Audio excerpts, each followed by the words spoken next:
You shall not bear false witness against your neighbor. Have you broken this commandment? This commandment is often reduced to don't lie in court, but biblically, it's about protecting the reputation and dignity of others. Your neighbor is anyone God places in your path, and bearing witness is any word you speak about them. While the sixth commandment protects a person's life, the ninth protects their name. In the ancient world and today, if you destroy a person's reputation, you effectively destroy their ability to live, work, and belong in a community. What are some examples of bearing false witness? Juicy gossip, sharing information about someone else's failure or private struggle, sometimes under the guise of asking for prayer or just being concerned. Scripture says a gossip betrays a confidence, but a trustworthy person keeps a secret. Proverbs 11:13. Slandering. Slander is not just a slip of the tongue, it's a calculated campaign of character assassination. By spreading labels like snake or liar based on a single mistake, we effectively murder a person's reputation. While a mistake is a temporary action, slander seeks to make the consequences permanent. It turns a private struggle into a public label, ensuring the person is dead to those who might have otherwise offered them grace. Scripture tells us, brothers and sisters, do not slander one another. Anyone who speaks against a brother or sister speaks against the law. James 4:11. Here are some minor examples of slandering. Taking one mistake, one season of life, or one personality flaw and turning it into a person's entire identity. For example, someone struggled with an addiction 5 years ago and is now sober, but you still refer to them as the addict. You're essentially freezing them in their sin and denying the biblical reality of redemption and growth. You're witnessing to who they were, not who they are. Another example would be adding flavor to a story to make the other person look worse.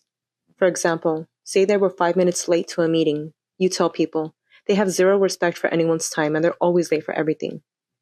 You're sacrificing the exact truth for a better story that serves your agenda of making them look a certain way. It could also look like telling the truth about what someone did, but intentionally leaving out why they did it or the circumstances surrounding it.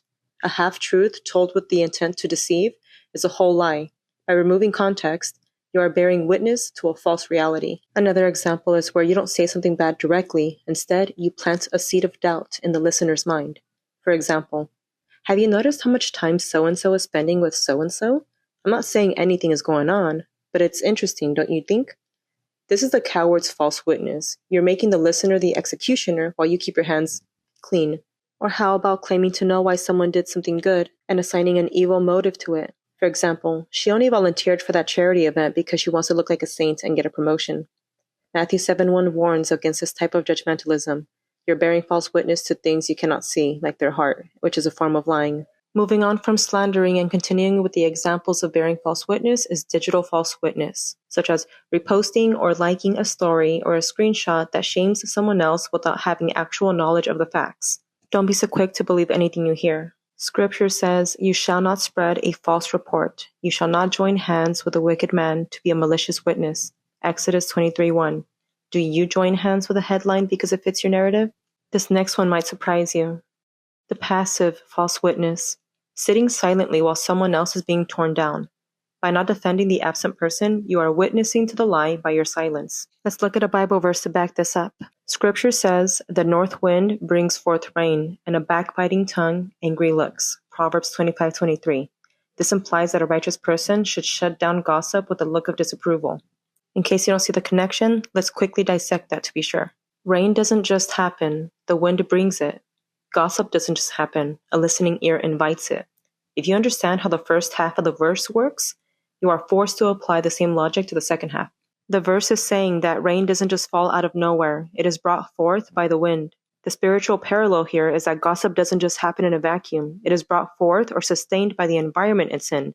In other words, the backbiting tongue. A backbiting tongue needs a welcoming ear to survive.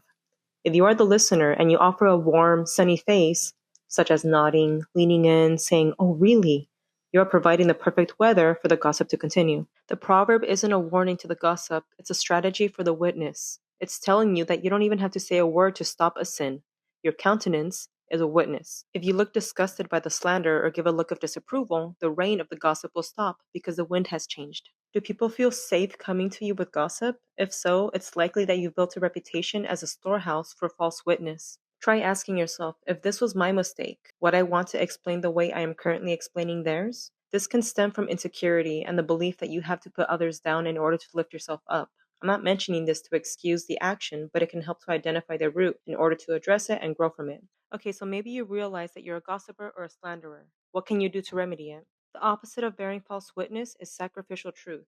This means speaking the truth even when it's socially awkward to defend someone. If you feel tempted to talk about someone else's flaws, ask yourself, am I using the truth like a club to hurt people or like medicine to heal them? Proverbs 12:18. Ask yourself, if my witness of others was played back on a megaphone for the world to hear, would I be ashamed of how I've treated my neighbor's reputation? If you're tempted to listen to juicy rumors, remember that scripture says, an evildoer listens to wicked lips, a liar pays attention to a destructive tongue. Proverbs 17:4. Ask yourself, do I find a secret pleasure in hearing that someone I dislike has failed? If you feel tempted to exaggerate details of a story, remember, whoever would love life and see good days must keep their tongue from evil and their lips from deceitful speech. 1 Peter 3:10. And the Lord detests lying lips, but he delights in people who are trustworthy. Proverbs 12:22. Proverbs 18:21 says, the tongue has the power of life and death. Psalm 101:5. Whoever slanders their neighbor in secret, I will put to silence. Listen to what that says. God views the secret assassination of character as an offense worthy of his direct intervention. If that doesn't scare you away, I don't know what will.